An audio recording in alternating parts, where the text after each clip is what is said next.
Milhão de amigos é o que a Rede Amigo Espírita deseja conquistar em seu canal no YouTube. E você, amigo espírita, pode ajudar. Convide 5 amigos para se inscreverem em nosso canal e ligarem o sino de alerta. Além de atingir a meta de 1 milhão de amigos, todos serão sempre avisados de novos vídeos e transmissões ao vivo no YouTube. Acesse agora raitv.com.br. Rede Amigo Espírita, divulgando, instruindo e unificando.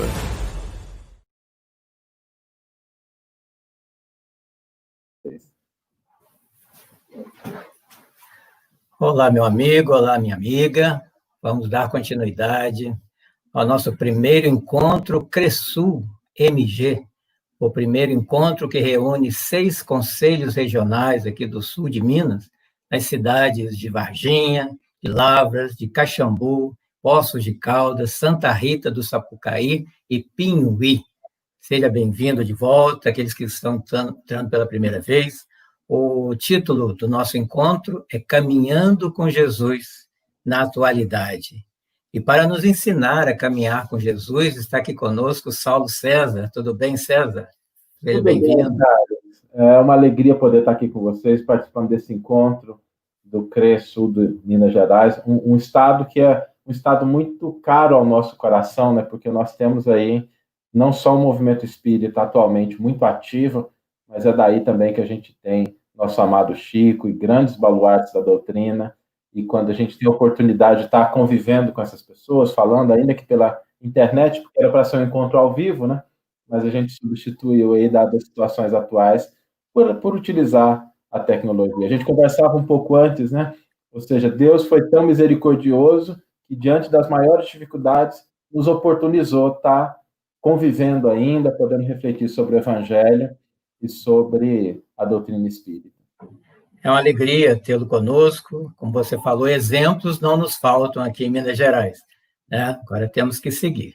É só fazer a sua apresentação para que alguém que não o conheça, mas você é bastante conhecido na Rede Amigo Espírita, né? Com as suas palestras, com seus estudos, né? O Saulo é de Goiás, mas está morando há 4 anos em São Paulo, né?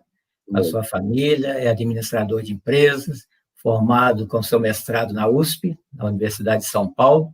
Mas o mais importante para mim é que ele é o homem do Evangelho, né? Porque ele, com a sua esposa e toda a sua equipe, né? Está deixando essa obra para nós aqui, são 7 volumes, né? Da Evangelho segundo Emmanuel, e fez um grande favor para o movimento espírita, né? Porque eles conseguiram, desde Mateus até Apocalipse, né? Passar toda uma revista do Novo Testamento sob o olhar de Emmanuel, né? E pelas mãos de Saulo. Olha a responsabilidade, né? Então, principalmente para aquele espírito... A caminho, né? A caminho de Paulo, de Damasco. Veja que tem muito espírito que fala que não consegue ler a Bíblia, né? O Novo Testamento, porque não entende. Agora não tem mais desculpa, né? Porque lendo, né, esses livros aqui, vai ter uma visão geral do Novo Testamento. Então, passo a palavra para você, Saulo, com o abraço do pão de queijo de Minas Gerais, para imitar o Alberto Almeida. Deus abençoe aí na sua exposição. Muito obrigado, Carlos. É uma alegria, viu? E o pão de queijo é uma coisa que a gente ainda conserva, viu? Porque eu sou de Goiás e até hoje aqui em casa o café da manhã quase sempre tem um pão de queijo. Meus irmãos, primeiro eu queria agradecer a oportunidade da gente estar aqui refletindo sobre um tema tão importante, né, que é a atuação do Cristo em nossa vida, Jesus como esse orientador, e a gente vai buscar aqui fazer algumas reflexões em torno desse tema, trazendo para a nossa atualidade, sobretudo para o contexto em que a gente vive atualmente, e como é que a gente pode utilizar as lições do Evangelho para que elas possam nos orientar nas estradas da vida. E eu queria começar com uma reflexão.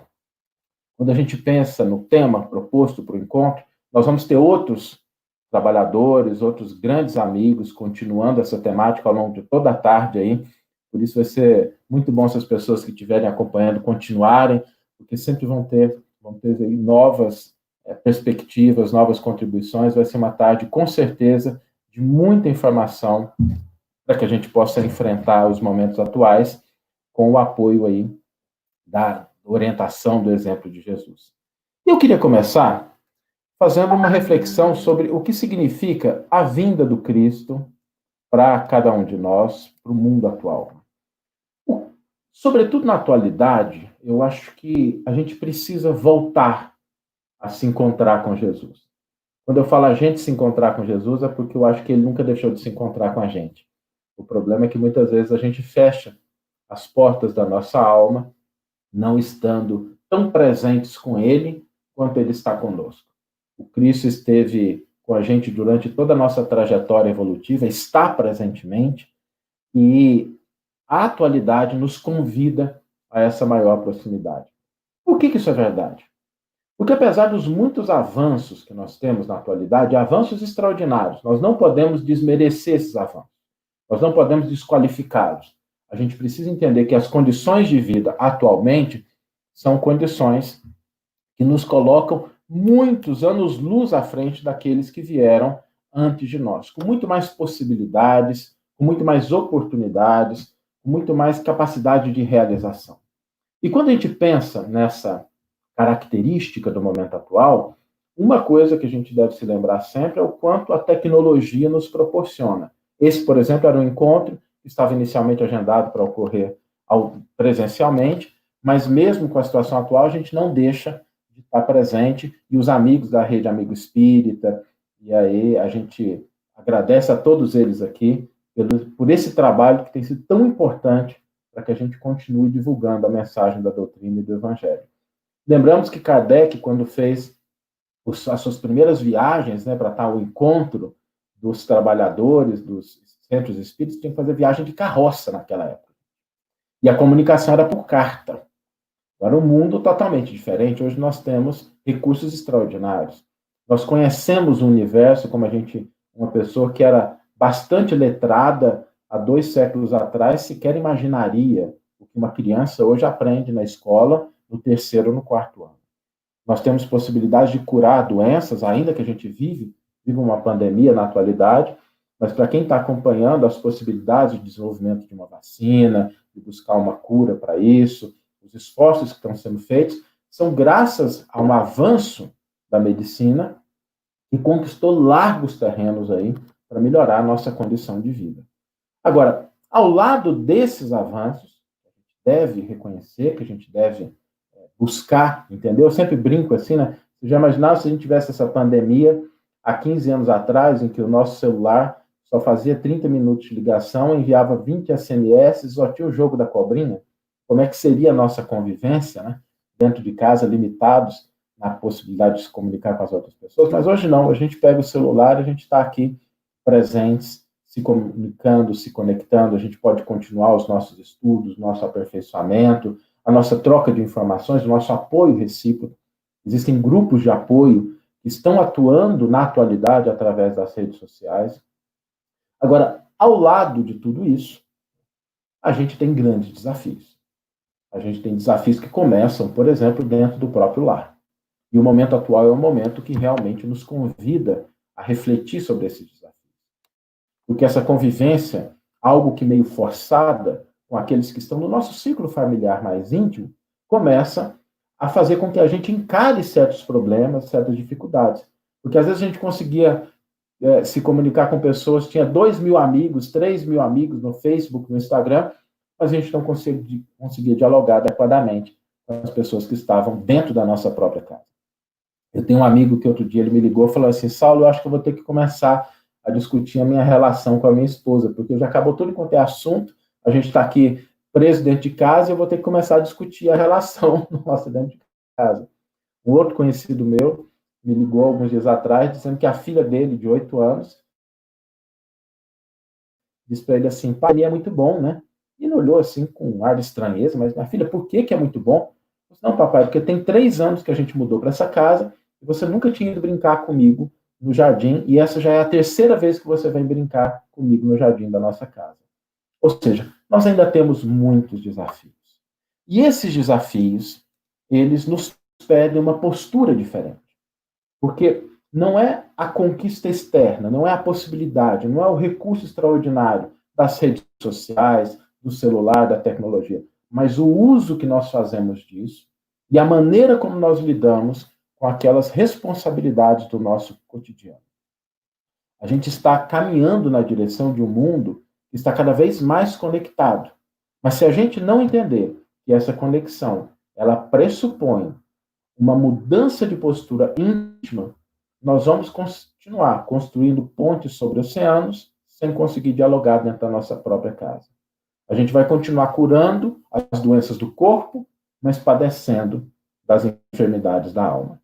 A gente vai continuar conhecendo o universo, conhecendo as moléculas, os átomos, mas continuar desconhecido de nós mesmos. E é dentro desse contexto que nós temos a proposta de Jesus, a proposta do Evangelho, para nos ajudar a trilhar uma via segura na direção dessa conquista de algo que não se restrinja às possibilidades materiais, mas que sejam conquistas do espírito imortal. Quando nós olhamos essa realidade atual, a gente precisa entender que existem 2 formas da gente buscar resolver esse problema. A primeira delas é quando a gente começa a estudar, quando a gente começa a entender a realidade, quando a gente começa a se dedicar. Isso é importante, porque quando a gente se lança a essa proposta de estudar, de refletir um pouco mais, a gente vai descobrindo, na medida em que a gente busca as leis divinas que estão escritas já na questão 621 do Livro dos Espíritos, Kardec diz que a lei divina está escrita na nossa consciência. Na medida em que a gente se propõe a estudar, a crescer intelectualmente, a buscar informações, nós vamos, sim, tendo uma possibilidade de transformação. Isso é algo que está cada vez mais acessível a todos nós. Uma pessoa que vivesse há 6 séculos atrás dificilmente teria acesso sequer a uma Bíblia para poder estudar e ter o contato com a história e com os ensinos de Jesus diretamente.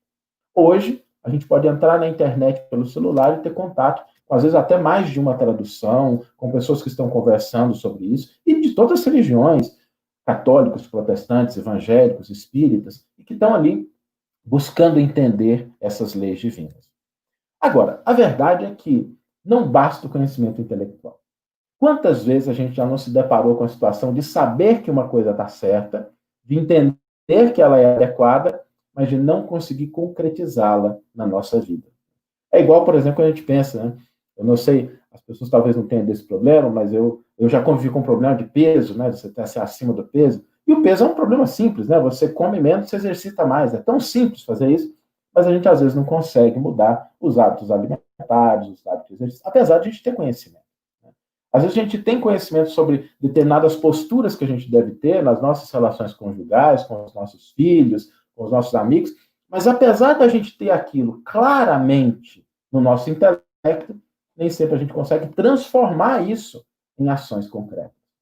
E aí nós temos a grande contribuição do Cristo, porque quando Jesus veio à Terra, ele não veio simplesmente para ensinar. Ele veio para viver. Talvez a maior contribuição do Cristo seja a sua vida, a maneira como ele passou pelas experiências, a maneira como ele vivenciou as dificuldades que também são as nossas, e o caminho que ele deixou para que a gente pudesse pautar a nossa vida por aquilo que ele também viveu. Então, Jesus não foi aquele guia que simplesmente apontou o caminho. Jesus vivenciou. E é nessas lições do cotidiano em que Jesus atuava que nós vamos nos deter hoje mais profundamente na nossa reflexão. A gente vai trazer os exemplos do Cristo para que a gente possa atualizá-los em relação à nossa vida atual. Aquilo que a gente vive hoje como homens e mulheres do século XXI. Isso é importante porque a mensagem de Jesus, ela não é algo que se restringe aos templos religiosos. Templo religioso, igreja católica, templo evangélico, budista, espírita, é mais ou menos como uma academia do espírito. Ali a gente vai para a gente se exercitar, porque o ambiente ali é muito favorável ao desenvolvimento de uma espiritualidade, à aproximação com o evangelho, com o Cristo. Aquilo ali é um ambiente adequado para a gente começar a desenvolver. Mas o grande desafio está fora desses locais. O grande desafio está na nossa casa, no nosso ambiente de convívio social, no nosso trabalho. É por isso que a gente vai nesses locais. Porque ali a gente se fortalece, a gente se exercita, a gente escuta alguma coisa, mas o desafio está fora. Emmanuel tem uma bela frase no prefácio do livro Caminho, Verdade e Vida, em que ele diz o seguinte: por louvá-lo nos templos, referindo-se a Jesus, e menoscabá-lo nas ruas, é que temos naufragado 1000 vezes. E essa é uma realidade. Porque o ensino do Cristo, ele não se restringe aos templos religiosos. A gente deve trazê-lo para o cotidiano das nossas vidas. Jesus deve ser não só o mestre, mas também o companheiro de jornada. Aquela criatura que está ao nosso lado, nos orientando, nos instruindo, nos fortalecendo, nos dando direcionamento a partir daquilo que ele viveu. E aí nós começamos com os primeiros desafios. Porque apesar do Cristo estar presente, a gente sentir a presença dele na atualidade, eu não sei se alguém tem aí o WhatsApp de Jesus, o Instagram dele, o Facebook. Se alguém tiver, por favor, compartilhe com a gente, porque eu já procurei e não encontrei. Hoje a gente sente a presença, o amor do Cristo nas nossas vidas, mas para a gente ter acesso àquilo que foi a vida dele quando ele esteve encarnado conosco, a como ele viveu, nós não temos outra fonte que não os textos do Novo Testamento. Tudo que nós temos acerca da vida do Cristo, do que ele ensinou, de como ele viveu, está ali naqueles 27 caderninhos, nas anotações que aqueles que conviveram direta ou indiretamente com Jesus nos legaram como testemunho daquilo que Jesus ensinou, daquilo que ele viveu. E esses textos apresentam dificuldades, apresentam desafios de tradução, e a tradução é um problema insuperável. A gente lida muito com tradução, com o Haroldo Dutra, a gente trabalha muito com isso, e a gente sempre percebe que o problema de tradução é um problema insuperável. A tradução que funciona numa época, ela já não funciona em outra época. Um exemplo muito claro, uma vez eu estava em casa, e aí recebi uma mensagem de um companheiro que trabalha no grupo de estudo do Evangelho, e ele perguntou: Saulo, a gente está tentando aqui entender um texto, mas a pessoa está falando aqui de piedade, a pessoa que é piedosa, mas o sentido não está claro para a gente, o que aconteceu? Aí, a hora que a gente pegou o texto, estava lá muito claro, porque a palavra piedoso, no começo do século passado, significava o homem de fé, o homem crente, aquela pessoa que estava vinculada com a adoração divina, e não como a gente vê hoje, que é aquela pessoa que sente comiseração, piedade do outro, né? Esse era o sentido mais comum, e ele estava com um texto do começo do século passado. Ou seja, o problema da tradução é um problema insuperável, existem aí desafios enormes para a gente ter acesso a essa mensagem do Cristo de maneira clara, cristalina. É por isso que Allan Kardec, ao elaborar o Evangelho segundo o Espiritismo, ele propõe essa busca do entendimento da linguagem, do entendimento dos costumes. Sem isso, a gente não consegue acessar a mensagem do Cristo efetivamente. Outro aspecto importante é que, quando nós estamos nos aproximando do Novo Testamento, nós não podemos desconsiderar o Antigo Testamento. Porque é impossível entender o Novo Testamento, que registra o que Jesus viveu, o que ele ensinou, sem uma certa familiaridade com o Antigo Testamento. Isso é impossível. Jesus, quando nasceu, ele nasceu judeu, viveu dentro do judaísmo, desencarnou como um judeu, e ele utiliza todo aquele background de uma cultura que foi por mais de 12 séculos trabalhada para ter a base que pudesse comportar o surgimento do ensino do Cristo. Então, sem alguma familiaridade com o Antigo Testamento, é muito difícil a gente entender o Novo Testamento. E o terceiro aspecto, que é importante, é que a gente também tem a perspectiva que traz a doutrina espírita da imortalidade da alma, sem misticismo, sem dogmatismo, sem aquelas coisas esotéricas, mas de uma maneira muito clara, mostrando o que nós somos como espíritos imortais, por que nós estamos aqui, de onde viemos, para onde vamos. Essa maneira que a doutrina espírita nos revela esse lado espiritual é uma chave importante para que a gente possa entender em profundidade os textos do Novo Testamento, o ensino do Cristo. Então, aqui o primeiro ponto que eu gostaria de deixar para a gente, para a reflexão de hoje, é trazer Jesus para perto da gente e conferir-lhe o papel de modelo e guia nas nossas vidas, pressupõe três coisas. Que a gente leia os textos que falam sobre a vida de Jesus. Allan Kardec fala isso na introdução do Evangelho segundo o Espiritismo, quando ele nos adverte. Muitas pessoas se aproximam dos textos da Bíblia simplesmente por ouvir dizer ou firmados em certas máximas que se tornaram proverbiais. E isso não é suficiente. É preciso ter um contato com esses textos. É preciso que a gente tenha o hábito de voltar a eles para que a gente possa efetivamente beber na fonte primária daquilo que são os ensinamentos do Cristo. O segundo ponto é que a gente tenha pelo menos alguma familiaridade com o Antigo Testamento, a fim de que a gente não tropece em algumas interpretações que só são passíveis de serem corretas na medida em que você entende a cultura que surgiu aqueles ensinos. E o terceiro, que a gente considere a contribuição da doutrina espírita como esclarecedora dessa realidade do ser imortal que todos nós somos. Esses os três pontos para que a gente possa trazer o Cristo como modelo, como guia, como aquele companheiro de jornada. Porque senão a gente fica achando que a gente está lidando com Jesus, mas ele continua presente espiritualmente ao nosso lado, mas distante da nossa mente e do nosso coração, porque a gente não faz o uso desses três pilares importantes. A leitura do Novo Testamento, a familiaridade com o Antigo Testamento e o entendimento do que representa a imortalidade da alma.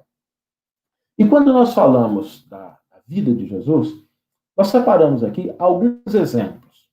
E eu gostaria aqui de me ater mais não ao que Jesus simplesmente disse, mas aquilo que ele fez, para que a gente possa atualizar isso para o nosso cotidiano. Porque o ensino do mestre, ele é um ensino atemporal. Ele não é um ensino que se restringe somente àquela condição da Palestina do primeiro século. Tudo que Jesus ensinou, tudo que ele fez, diz respeito à nossa atitude na atualidade.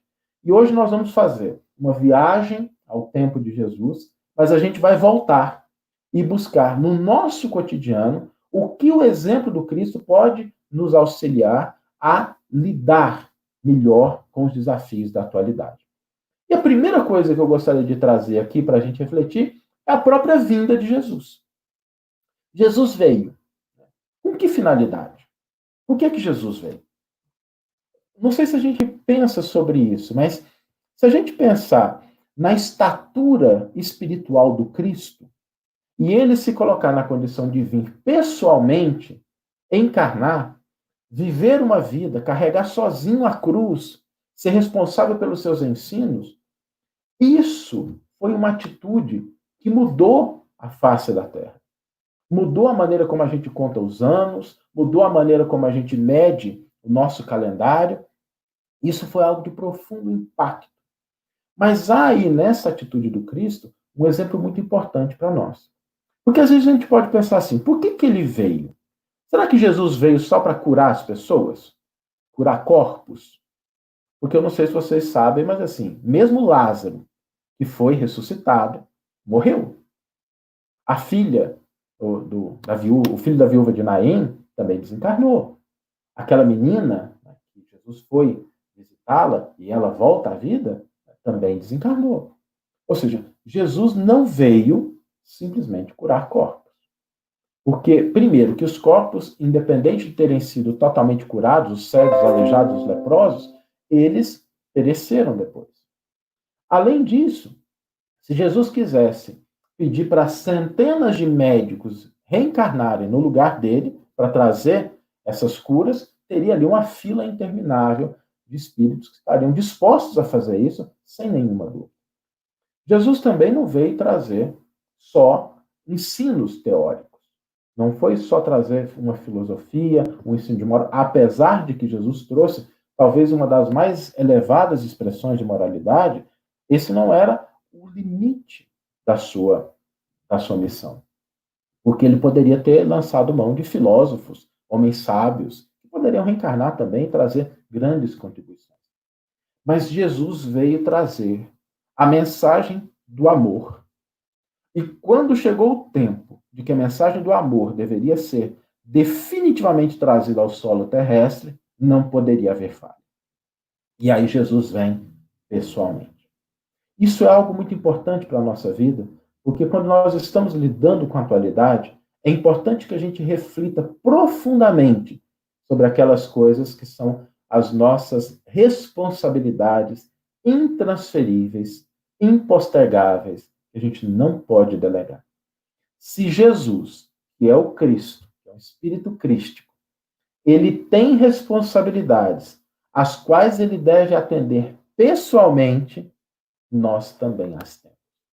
E essa é a primeira lição importante que a gente tira da vinda de Jesus. Se ele veio, é porque ele precisava fazer isso pessoalmente. Por isso, nós precisamos, a fim de lidar com os momentos desafiadores da nossa vida, saber identificar na vida aquilo que exige a nossa presença individual, que exige o nosso tempo, que exige a nossa atenção, que exige a nossa palavra, que exige a nossa presença. Seja na educação de um filho, seja no estabelecimento de uma relação conjugal, seja numa tarefa profissional, numa atividade social, identificar aquilo que eu devo realizar pessoalmente representa um exemplo extraordinário do Cristo para que a gente possa caminhar na direção da concretização daquilo que representa a construção de um mundo melhor. Porque se a gente foge à responsabilidade daquilo que nos compete realizar, mais tarde esse problema volta. E problema não é como o vinho que melhora como o tempo. Quanto mais o tempo passa, pior o problema fica. A negligência no cuidado com os filhos, a negligência com a relação conjugal, a negligência com o trabalho, com uma atividade que nos compete realizar, virá mais tarde, às vezes com um preço dobrado e com dificuldades aumentadas. Por isso, a própria vinda de Jesus já se constitui, para cada um de nós, um exemplo notável de como nós podemos lidar com os desafios do cotidiano a partir do exemplo de Jesus. O outro aspecto que eu queria trazer, seguindo assim mais ou menos, né, não totalmente, mas uma linha cronológica, foi a chegada de Jesus numa manjedoura. E, gente, a gente sempre fala sobre isso, mas nunca é demais a gente lembrar que manjedoura só é bonito em presépio de Natal. Manjedoura não é um local que as pessoas se orgulhariam de ter uma criança, nem no passado e nem no presente. Porque na nossa cultura, o que nós temos de mais próximo de uma manjedoura é um curral. Um curral, aonde os animais se alimentam, aonde eles dormem. E eu não sei qual mãe gostaria de ter um filho dentro de um curral. E Jesus, quando vem nessa condição, ele também nos dá dois exemplos preciosos. O primeiro deles é que, na atitude do bem, de se ofertar à criatura, de promover uma transformação, de contribuir, nós não podemos fazer exigências. Porque às vezes a gente até faz o bem, mas a gente pensa assim, não, eu estou fazendo isso por essa pessoa, mas eu espero que ela mude de caminho. Eu espero que ela mude de rumo. Eu espero que ela reconheça o esforço que eu estou fazendo para que ela melhore. Mas Jesus não faz nenhuma exigência. Podia ter ficado, não podia? Em Nazaré, a mãe tê-lo ali na casa, com o apoio dos amigos, com um pouco de infraestrutura. Mas Jesus não oferece nenhuma exigência para se oferecer ao mundo.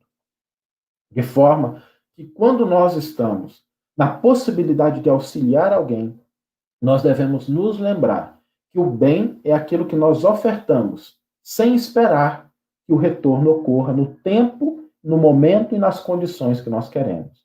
Porque o bem é uma semente que se planta. O crescimento dela vai se dar de acordo com o solo, com as condições climáticas, com a vontade de Deus, mas não atendendo à nossa vontade. A nossa responsabilidade é lançar a semente e adubá-la, regá-la na medida das nossas possibilidades. Mas o crescimento é só Deus que dá. Paulo tem uma bela frase nas suas cartas, quando ele diz assim: Paulo plantou, Apolo regou, mas quem dá o crescimento é Deus. A gente entender que o bem que nós fazemos vai ter a sua frutificação num tempo que às vezes não é nosso.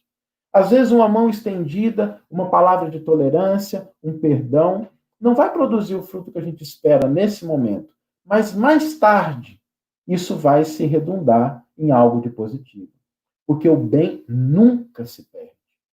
Ele só não responde no tempo que às vezes é o tempo do nosso interesse. Cristo está esperando pela gente até hoje, não está? Até hoje, ele ainda mantém o seu otimismo em relação aos seus ensinos. Tendo passado pela Terra 2000 anos, ele ainda não desistiu. Embora muitos de nós ainda estejamos meio titubeante, meio cambaleante, buscando aprender a ética cristã, os ensinos do Cristo, mas ele nunca deixou de se ofertar à criatura, mesmo reconhecendo que muitos dos companheiros até mais próximos não seriam capazes de, naquele momento, compreender em extensão e profundidade a sua mensagem. Então, não exigir condições, situações ou retribuições quando a gente está na prática do bem. Mas há um outro segundo exemplo muito bonito que a gente pode tirar da manjedoura para os nossos momentos atuais. Jesus começou o maior processo de transformação da religiosidade da sociedade através das palhas de uma manjedoura. O que significa que não importa aonde você esteja ou o que aconteceu, quais são as suas condições e possibilidades ou aonde você está. O que importa é onde você quer chegar. O que importa não é aquilo que aconteceu ontem ou o estado que você está agora. O que importa é a sua decisão e o seu objetivo aonde é que você quer chegar. Porque Jesus transformou o mundo partindo das palhas da manjedoura. Esse exemplo é notável, para que a gente não se perca na culpa, na lamentação, na falta de autoestima, na falsa humildade, mas que a gente tenha os nossos ideais e que a gente trabalhe por eles, na medida em que a gente reconhece que tudo o que nós fizemos no passado está indelevelmente marcado. Mas o que interessa é o que nós vamos fazer a partir desse momento em diante. Aonde nós queremos chegar. Saulo, mas se eu tentar e eu falhar? A gente continua tentando. Levanta no outro dia e tem uma maneira muito prática, muito pragmática da gente saber se Deus confia na nossa capacidade de continuar tentando alcançar algo melhor. É um exercício que a gente pode fazer todo dia pela manhã. A gente abre o olho, olha para o teto. Se estiver vivo, se estiver encarnado, aproveita as 24 horas. Porque aquilo é o voto de confiança da divindade na nossa possibilidade de fazer algo melhor. Deus deposita em nossas mãos 24 moedinhas, às 24 horas do dia, confiantes de que nós vamos utilizá-las de uma maneira adequada na construção e na busca daquilo que nós queremos realizar. Nós temos um outro exemplo de Jesus que é muito interessante, que é, quem estuda um pouco os textos do Novo Testamento, sabe que Jesus chegou, nós temos ali a narrativa da infância de Jesus, principalmente no Evangelho de Lucas, que registra isso de uma maneira mais histórica. O Evangelho de Mateus ele não tem essa intenção, ele trabalha muito mais com uma prefiguração da história do povo hebreu na figura de Jesus, ele não tem ali a intenção realmente de falar da vida, do momento histórico, é Lucas que faz isso. Mas a gente sabe que depois ali de uma narrativa que registra Jesus aos 11 anos, nós temos um período de silêncio e Jesus volta a começar o seu ministério ali por volta do ano 30, mais ou menos, e tem um período em que ele começa a atuar de maneira mais ativa. E isso é uma lição muito preciosa para a gente, porque Jesus nos mostra que tudo tem o seu tempo adequado. A gente, às vezes, fica com muita ansiedade para que as coisas aconteçam muito rápido. A gente quer que as coisas aconteçam no nosso tempo. A gente olha para o mundo e fala assim, meu Deus, mas isso tem que acabar logo, isso tem que mudar amanhã, tem que mudar no mês que vem.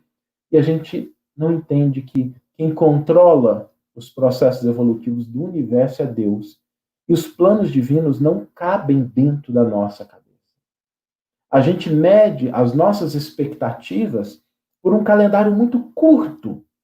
E a gente, às vezes, cria situações de ansiedade, cria situações de frustrações pelas expectativas que a gente cria sem a gente entender que tudo tem o seu tempo.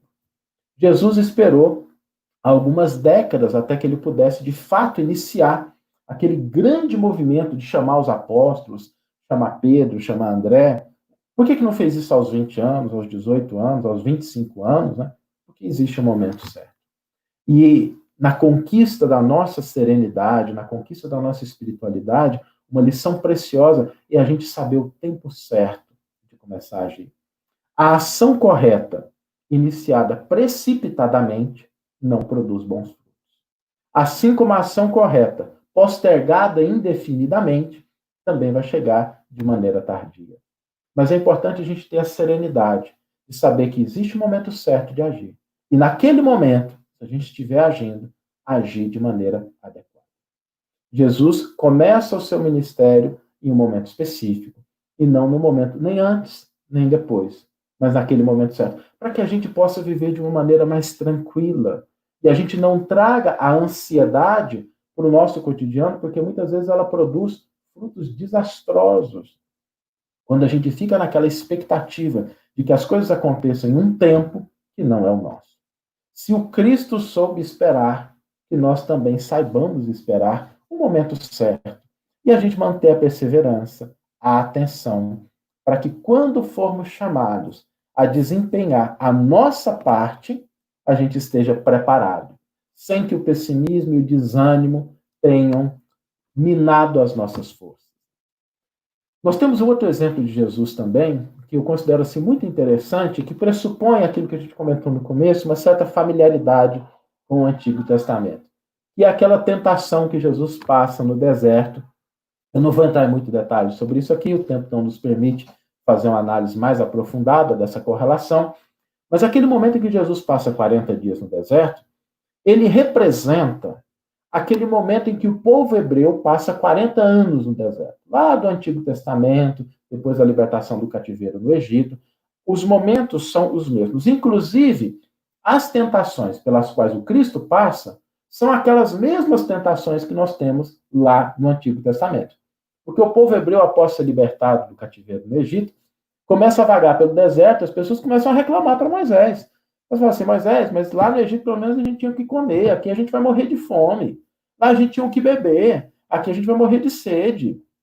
E essas são as mesmas tentações. A tentação do poder, da dominação sobre os outros povos. Então, é muito bonito quando a gente olha essa narrativa com esse olhar.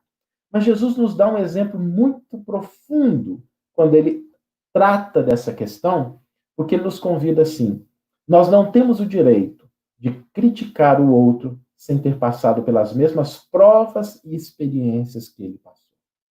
O que nos coloca numa posição de humildade. Porque muitas vezes a gente se aventura a julgar o outro pela ótica nossa, sem entender as dificuldades que o outro passou e sem ter passado por aquelas situações.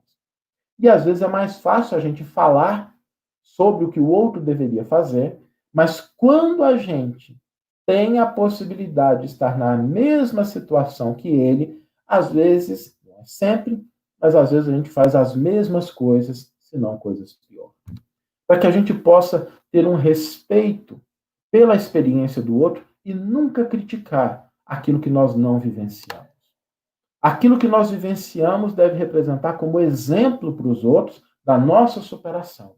Mas se as provas alheias não são provas que cruzaram os nossos caminhos, saibamos manter o silêncio, para que a gente não fale daquilo que a gente não conhece.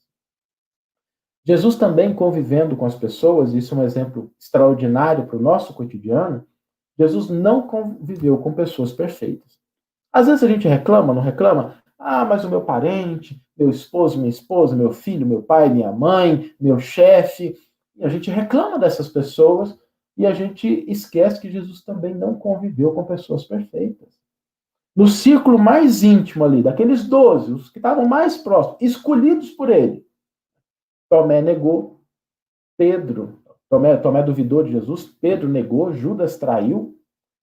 Mesmo naquele momento assim de convivência com os mais íntimos, as pessoas passavam mais tempo com ele, Jesus não teve a entrega total e às vezes foi recompensado com a ingratidão.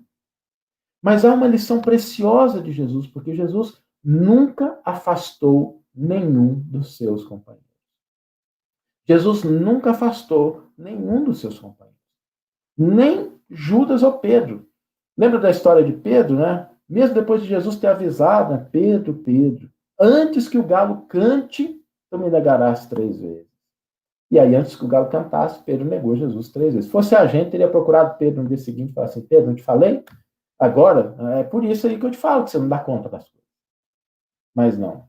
Jesus tem uma atitude que é um otimismo operante. Não é o otimismo ingênuo, que não reconhece as limitações do outro, mas que confia que o outro vai ser capaz de melhorar. E é exatamente nas mãos de Pedro, aquele apóstolo que negou Jesus 3 vezes, depois de ter sido advertido que ele assim o faria, que Jesus coloca a condução do colégio apostólico depois da sua desencarnação na cruz. Ou seja, há um otimismo, uma confiança de que a pessoa pode errar, mas ela vai tentar se recuperar. De que o erro pode ser um aprendizado. De que a queda de hoje pode ser um fortalecimento para vencer o desafio de amanhã. Esse exemplo é muito importante para que nas nossas relações nós não coloquemos o outro numa camisa de força dos nossos próprios preconceitos. Porque o equivocado de hoje pode ser o grande orientador de amanhã. Eu me recordo uma vez, me permitam falar de uma experiência pessoal. Eu, uma vez, fui fazer uma palestra, falar de evangelho, numa casa de recuperação para alcoólatras. E é uma casa, é um local complicado, as pessoas estão ali em tratamento, o tempo é mais curto, né? Foi me dado ali 20 minutos para falar sobre o evangelho. Eu fiz todo o esforço possível, me preparei, peguei um texto que seria importante, planejei e fiz o meu melhor. Ali eu tenho consciência de que eu fiz o meu melhor. Algumas pessoas foram ali, ficaram impressionadas, tocadas e tal, mas fiz a minha parte. Só que depois que eu falei, veio uma outra pessoa que ia falar depois de mim, que era um ex-alcoólatra. Essa pessoa falou durante 5 minutos. E ela tocou tão profundamente aquelas pessoas que os meus 20 minutos pareceram assim água com açúcar. Por que isso? Porque alguém que viveu a experiência da queda. Alguém que viveu o problema. Alguém que conseguiu trilhar a estrada de recuperação. Essa experiência, essa autoridade moral de quem vive, é algo que muitas vezes é aproveitado pela providência divina para servir de placa de orientação para aqueles que estão na mesma trajetória ou na mesma estrada de sofrimento. Por isso, esse otimismo operante de Jesus, confiando a Pedro, aquele apóstolo titubeante que cortou a orelha do soldado, que Jesus estava frequentemente reconhecendo os pontos positivos, mas não deixando de alertar em relação às necessidades de melhora que ele possuía. Jesus nunca deixou de acreditar. E essa é uma figura tão importante na atualidade que a própria posição do Papa dentro da Igreja Católica e dentro da Igreja Ortodoxa grega também tem a sua origem na figura de Pedro, desse pescador que recebeu esse investimento espiritual do Cristo de otimismo, de incentivo. Jesus nunca desistiu daqueles que estavam à sua volta. Jesus nos deu um exemplo notável com relação à importância da gente tomar cuidado no julgamento que a gente faz aos outros. Naquele belo episódio da mulher pega em adultério, depois ali dele ter indicado que atire a primeira pedra aquele que estiver sem pecados, aquela mulher se aproxima dele e ele pergunta para ela: onde são aqueles que te condenavam? E ela diz: todos se foram. E Jesus diz: eu também não te condeno. Vai e de futuro não tornes a pecar. Esse exemplo é um exemplo muito bonito, porque às vezes, na rede social, às vezes quando a gente está discutindo as ideias, a gente se apressa em julgar e condenar, esquecendo de que muitas vezes nós também trazemos as nossas necessidades. E se nós precisamos de misericórdia, o outro também necessita. Não há criatura na Terra, salvo alguma exceção de algum anjo que esteja encarnado, eu não conheço, mas que não necessite da misericórdia divina em algum momento da sua vida, em relação a uma limitação, em relação a um equívoco, em relação a um deslize. Todos nós cometemos os nossos erros. Aliás, Allan Kardec, quando define o verdadeiro espírita, ele fala de uma maneira muito precisa, né?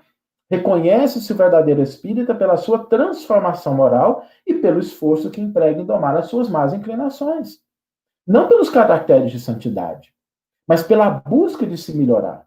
Reconhecendo que nós temos necessidade de misericórdia, sim, e a maneira pela qual a gente acessa a misericórdia divina é sendo misericordioso com aqueles que estão à nossa volta. O tempo não nos permite um aprofundamento nessa questão, mas Emmanuel nos diz uma bela frase que chegará o dia em que a misericórdia ocupará o espaço daquilo que a gente entende como justiça. Porque entre misericórdia e justiça não há uma linha divisória. O que existe linha divisória é entre a misericórdia e a injustiça. A injustiça é o limite da misericórdia. Se a misericórdia caminhar na direção da injustiça, nós temos um problema. Mas a gente não erra sendo misericordioso. Às vezes a gente pode errar buscando exercer a justiça. Porque às vezes a gente não conhece toda a realidade do outro, toda a história que levou uma pessoa a um determinado comportamento, todos os desafios que ela vivenciou. Então, às vezes, a gente buscando ser justo, às vezes a gente é injusto, porque a gente não conhece a realidade do outro. E a doutrina espírita, nesse ponto, alarga os nossos horizontes, porque quando a gente pensa nessa realidade, a gente sabe que o outro não é aquela personalidade que está ali entre o berço e que vai desencarnar um dia. Ele tem uma história pregressa de várias experiências. E às vezes a pessoa está lidando com aquele problema de uma maneira muito melhor do que a gente está lidando com os nossos. Às vezes a gente olha para o outro e fala assim, mas fulano é uma peste, não faz nada que presta. E a espiritualidade dizendo assim, graças a Deus, já empatou o jogo, porque na encarnação anterior só fazia coisa errada. Agora não está fazendo nada. Já é um começo. Parou de fazer coisa errada e não está fazendo nada. Não está fazendo coisa certa ainda, mas essa é para a próxima encarnação. Não é o plano para essa. O plano para essa é empatar o jogo, pelo menos. E a gente se apressa em julgar o outro, esquecendo essa realidade que é desafiadora para o outro, dado as características que ele tem. E às vezes a gente, repetindo, buscando aplicar a justiça, a gente esquece essa amplitude da complexidade da vida do outro e a gente, nesse afã, acaba sendo injusto. Por isso, a gente, ao aplicar a justiça, a gente pode errar, mas a gente nunca vai errar sendo misericordioso. Outro aspecto importante é quando Jesus, dando aquela bela frase, tomando aquela moeda, quando as pessoas perguntavam se devia pagar os impostos, de Jesus diz assim, dai a César o que é de César, e a Deus o que é de Deus. Esse exemplo é de notável importância, porque se nós estamos encarnados, nós precisamos lidar com as coisas do mundo. Jesus traz isso de um ponto de vista do ensinamento na parábola dos talentos, convocando cada um de nós a multiplicar aquilo que nós temos em favor do bem do semelhante. Não simplesmente na multiplicação do recurso material, da conta bancária, mas, sobretudo, de benefícios e de crescimentos para a sociedade, porque a sociedade caminha sempre. E é curioso que na parábola dos talentos, aquele que falha é o que tem menos, é o que tem pouquinho. Porque às vezes a gente confunde uma coisa que é muito curioso isso. A gente confunde a ausência de recursos materiais com a evolução espiritual, e não é a mesma coisa. Às vezes a gente pode ter pessoas em palácios que são exemplos de humildade e de espiritualidade, e pessoas na sarjeta, que são postos de orgulho, de egoísmo e de materialidade. Não é a ausência de algo que caracteriza conquistas espirituais, pelo contrário. Allan Kardec, no Evangelho segundo o Espiritismo, diz que a prova mais difícil é a prova da riqueza, e não a da pobreza. O que significa o seguinte, a gente pode definir o nosso crescimento espiritual em 3 etapas. Primeiro, a gente lida com pouca coisa material, que é o que a gente dá conta. É aquilo que a gente dá conta de manusear. Eu me lembro de uma história que a minha mãe me contava, quando eu era pequeno, de um engraxate. Não sei se alguém se lembra aqui dessa época, né? Tinha um engraxate, com aquela caixinha de engraxate. Chegou às portas de uma grande oficina, bateu e pediu um emprego. E aí o gerente abriu, né, e conversando com a criança, falou assim, ok, você quer um emprego aqui na fábrica. E por quê? Não, porque aí eu acho que eu vou conseguir ganhar mais, vou conseguir ajudar minha família, vou aprender mais coisas, né? Não vou ganhar tão pouco quanto eu estou ganhando aqui engraxando sapato. E aí o gerente vira para ele e pergunta assim, deixa eu dar uma olhadinha na sua caixinha de engraxate. E a hora que ele olhou, A caixinha estava toda desmantelada, ela estava com a graxa com a tampa aberta, o pano sujo de poeira, a escova toda gasta. Aquela coisa que não representava ausência de cuidado. E o gerente diz assim, mas meu filho, se você não consegue cuidar de uma caixinha de engraxate, que não vai te causar nenhum mal e custa tão pouco, como é que eu vou te colocar a responsabilidade de uma máquina que custa muito mais do que isso e que o manuseio inadequado pode fazer com que você se machuque ou prejudique outras pessoas? Então, o primeiro estágio é quando a gente começa a lidar com o que a gente tem, com aquilo que está nas nossas mãos.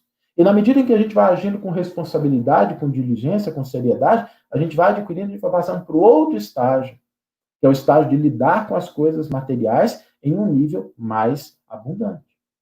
E o terceiro estágio é quando a gente começa a lidar com os bens espirituais. Porque os bens espirituais são mais valiosos do que os bens materiais. E se a gente não souber lidar com os bens materiais, se a gente não souber lidar com o corpo que a gente tem, com a casa que a gente possui, com o carro que a gente tem, com aquilo que está nas nossas mãos, como é que a gente vai lidar com os bens espirituais? As pessoas às vezes confundem isso, achando que vão acessar os bens espirituais como se eles exigissem menos responsabilidade, menos disciplina, menos atenção do que o cuidado com as coisas materiais. Isso não é verdade. Os bens materiais representam aquilo que é o nosso teste, a nossa responsabilidade, e não raro simplesmente a nossa obrigação. Uma vez o Chico estava, já contei essa história algumas vezes, mas o Chico estava preparando as cestas que seriam levadas às famílias, ele tinha recebido um grande caminhão de donativos, e Emmanuel apareceu para ele e falou assim, meu filho, mas por que você está tão alegre assim? E o Chico falou, você não está vendo a quantidade de coisas que a gente vai levar para as outras pessoas? E Emmanuel respondeu para ele, Chico, levar os bens materiais de onde eles estão para onde eles devem estar é obrigação, Chico. Ninguém está fazendo nada de especial por conta disso. Você doa efetivamente quando você dá algo de você, do seu tempo, do seu carinho, do seu amor, da sua atenção. E às vezes a gente coloca, quando a gente olha para os bens materiais, como se eles estivessem num patamar que é superior aos bens espirituais. É mais difícil lidar com os bens espirituais do que com os bens materiais. Se a gente não consegue lidar com o pouco, como é que a gente vai conseguir lidar com o mundo? E Jesus nos diz isso, dai a César o que é de César, e a Deus o que é de Deus. Jesus também nos deu um exemplo notável, quando ele, diante de Pilatos, aquele homem orgulhoso, que vai conversar com ele, e Jesus, por nada responder, Pilatos vira para ele e diz assim, por que não me respondes? Não sabes que eu tenho o poder de te dar a vida e a morte? Jesus olha para aquele homem e diz assim, nenhum poder tu terias sobre mim, se antes não lhe houvesse sido concedido por meu Pai, que está nos céus, mostrando uma verdade que é muito importante para os nossos dias. Nada acontece sem a vontade divina. Não existe nada que aconteça no universo à revelia da vontade de Deus. Deus é a inteligência suprema, causa primeira de todas as coisas. Deus é onipotente, onipresente, onisciente. Então a gente precisa afastar da nossa cabeça, na atualidade, aqueles pensamentos assim, mas Deus não está vendo. Deus está vendo. Não, mas se Deus está vendo, não é possível que ele não podia mudar isso. Podia mudar. Se alguma coisa acontece no mundo, é porque Deus permite. É que os planos divinos não cabem dentro da nossa cabeça. A gente precisa ter essa humildade de reconhecer que dentro do nosso círculo de ação nós temos as responsabilidades que nos competem concretizar, mas que o governo do mundo exige uma escala muito maior do que o que a gente consegue realizar. Porque o mundo é muito complexo, ele é muito diverso. Às vezes a gente não dá conta nem dos problemas da nossa vida, e a gente se arvora a resolver os problemas que são muito mais grandiosos e que outras inteligências, outras possibilidades e o próprio Cristo continuam buscando essa transição, esse aperfeiçoamento. Porque a eles existe a possibilidade de enxergar um horizonte muito mais amplo. Jesus nos diz, também caminhando agora para o final da nossa breve conversa, Jesus nos dá um exemplo extraordinário, quando na cruz, naquele momento doloroso, ele reconhece aquele papel do ladrão que está a seu lado e que pede para que ele se lembre dele quando entrar no reino dos céus. E ele silencia diante daquele outro que vira para Jesus e diz assim: se tu és o Messias, desce da cruz, salva-te a ti e a nós. E o outro diz simplesmente: mestre, reconhecemos que nós somos culpados, mas quando hoje tu adentrares o teu reino, lembra-te de nós. Ao primeiro que ainda não estava preparado, Jesus silencia, mostrando que na busca de divulgar a verdade, às vezes é preciso silenciar ante a incapacidade do outro de entender. E às vezes a gente quer empurrar a verdade muito rapidamente para o outro. É por isso que Chico dizia que a gente deve sempre diluir uma gota de verdade em 1 litro de amor, de compreensão. Porque às vezes a gente quer que o outro alcance o entendimento que nós já temos, às vezes bem intencionados, mas a gente não respeita a limitação do outro. E a gente fere o outro quando, na verdade, nos caberia simplesmente silenciar e dar o exemplo daquilo que nós queremos convencer o outro como a estrada correta.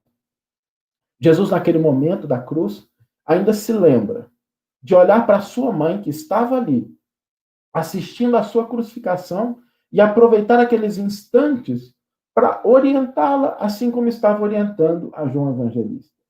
Mãe, eis aí o teu filho. Filho, eis aí a tua mãe. Aproveitando todos os instantes possíveis para poder orientar e fazer o bem. Uma lição preciosa para nós, porque todos nós temos 24 horas no dia. Todos nós temos as mesmas possibilidades de realização. Seja de um bem grandioso, seja de um bem pequeno, não é importante. Mas que a gente saiba aproveitar essas oportunidades para semear sementes de paz, de entendimento, de fraternidade. E o último exemplo de Jesus, quando esteve conosco, foi levar os olhos ao alto e pedir a Deus perdão para os seus algozes, porque eles não sabiam o que estavam fazendo. Mostrando que é impossível ascender espiritualmente sem a capacidade de perdoar. O perdão não é aquilo que isenta a criatura perante o reajustamento à própria consciência. Mas o perdão é aquilo que nos coloca na posição do crescimento e entrega o outro aos braços amorosos do Criador, que saberá, com mais entendimento do que a gente, com mais compreensão do que a gente, oferecer a ele o que ele necessita. Por isso, mais do que nunca, nós precisamos do exemplo do Cristo no nosso cotidiano. Viver esses ensinamentos, entendendo que a maneira pela qual Jesus conduziu a sua existência é para cada um de nós um roteiro luminoso para que a gente possa construir o reino dos céus a partir do nosso próprio coração. E aqui a gente encerra a nossa breve reflexão e voltamos aí com o pessoal na Rede Amigo Espírita, buscando aí encerrar, porque acho que o nosso momento já está, inclusive, chegando até o fim, mas agradeço imensamente a atenção que as pessoas nos deram nesse momento e faço voto de que esse seja um encontro muito bonito, porque todo o encontro está sendo dedicado a essa reflexão sobre a importância do Cristo para os nossos momentos atuais. Um grande abraço a todos. Saulo, como se diz aqui em Minas, quando a prosa é boa, o tempo é ligeiro. Não deu nem para perceber o tempo passado, dessa profundidade que você nos trouxe. A nossa eterna gratidão a você, né, nosso companheiro de caminhada, que Deus te abençoe, que você possa, como você falou no início, se transformar em breve em Paulo. Né? E é interessante quando você diz, né, não importa aonde você está, e sim onde você quer chegar. Sentido na vida, metas, o que vemos muita gente perder. E tudo tem o seu tempo, diminuir a ansiedade. E, por último, como é que está a nossa caixinha de engraxate? Vamos dar uma olhada, né, aproveitar, né, que estamos em casa. E para você que está nos acompanhando, agora você vai ao chat que tem ali o link com a palestra da Ana Teresa Camasmi, que vai nos fortalecer ainda mais a continuarmos caminhando com Jesus. Obrigado por ter continuado conosco e ainda vamos mais à frente, que tem mais coisa boa aí. Um abraço, gente. Obrigado, Saulo. Deus abençoe.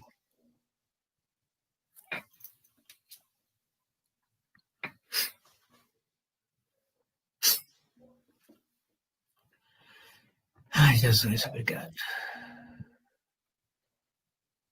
1 milhão de amigos é o que a Rede Amigo Espírita deseja conquistar em seu canal no YouTube. E você, amigo espírita, pode ajudar. Convide 5 amigos para se inscreverem em nosso canal e ligarem o sino de alerta. Além de atingir a meta de 1 milhão de amigos, todos serão sempre avisados de novos vídeos e transmissões ao vivo no YouTube. Acesse agora raitv.com.br.